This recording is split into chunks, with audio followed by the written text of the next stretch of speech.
ನನ್ನನ್ನು ಉಚ್ಚಾಟನೆ ಮಾಡಿಸಿದವರು ನಾಶ ಆಗ್ತಾರೆ, ನನ್ನ ಈ ಸ್ಥಿತಿಗೆ ಕಾರಣರಾದವರು ನಾಶ ಆಗ್ತಾರೆ.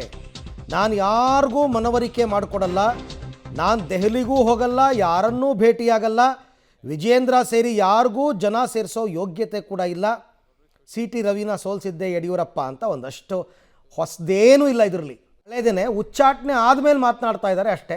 ಸಿ ಟಿ ರವಿನ ಇವರು ಅಡ್ಜಸ್ಟ್ಮೆಂಟ್ ಪಾಲಿಟಿಕ್ಸ್ನಲ್ಲಿ ಸಿ ಟಿ ರವಿನ ಸೋಲಿಸಿದ್ದು ಯಡಿಯೂರಪ್ಪ, ನನ್ನನ್ನು ಈ ಸ್ಥಿತಿಗೆ ತಂದವರೆಲ್ಲ ಸರ್ವನಾಶ ಆಗ್ತಾರೆ, ನಾನು ಡೆಲ್ಲಿಗೆ ಹೋಗಲ್ಲ, ಹೈಕಮಾಂಡ್ ಭೇಟಿ ಆಗಲ್ಲ, ಮನವರಿಕೆ ಮಾಡಿಕೊಡಲ್ಲ, ಅವರಿಷ್ಟ ಬಂದಂಗೆ ಮಾಡಲಿ ಅಂತ ಪಬ್ಲಿಕ್ ಟಿವಿಗೆ ಯತ್ನಾಳ್ ಅವರು ಹೇಳಿಕೆ ಕೊಟ್ಟಿರ್ತಕ್ಕಂಥದ್ದು.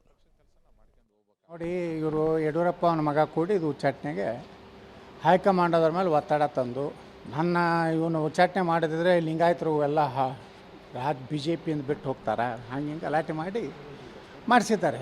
ಆದರೆ ಯಾವ ವೀರಶೈವ ಲಿಂಗಾಯತರು ಯಡಿಯೂರಪ್ಪ ಕುಟುಂಬ ಜೊತೆಗೆ ಇಲ್ಲ. ಒಂದು 2-3 ಸ್ವಾಮಿಗಳು ಪೇಟ ಸ್ವಾಮಿಗಳದ ಅವ್ರ ಪರವಾಗಿ ಹೇಳಿಕೆ ಕೊಟ್ಟು ಬಿಟ್ಟರೆ ಸಾಮಾನ್ಯ ವೀರಶೈವ ಲಿಂಗಾಯತರು ಯಾರೂ ಇಲ್ಲ.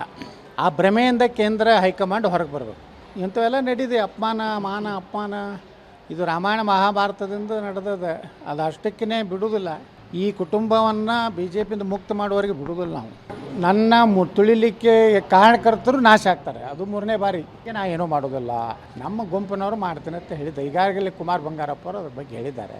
ನನ್ನ ಇವತ್ತು ಬಿ ಜೆ ಪಿ ನಡೆಸೊಂಡ ರೀತಿ, ಸಿ ಟಿ ರವಿಯನ್ನು ಇದೇ ಯಡಿಯೂರಪ್ಪ ತನ್ನ ಚೇಲಾನೊಬ್ಬ ನಿಲ್ಲಿಸಿ ಸೋಲಿಸಿದ. ಡಿ ಕೆ ಶಿವಕುಮಾರ್ ಜೋಡೆ ಡೀಲ್ ಮಾಡ್ಕೊಂಡಿದ್ದ ಸಿಟಿ ದಿಲ್ಲಿಗೆ ನಂದು ಏನು ಕೆಲಸನೇ ಇಲ್ಲ. ಈಗ ನಿತಿನ್ ಗಡ್ಕರಿ ಅವರು ನಮ್ಮ ಕಾರ್ಖಾನೆಗೆ ಬರಬೇಕಾಗಿತ್ತು, ವಿಜಯೇಂದ್ರ ಇದರ ಪತ್ರ ಕೊಟ್ಟು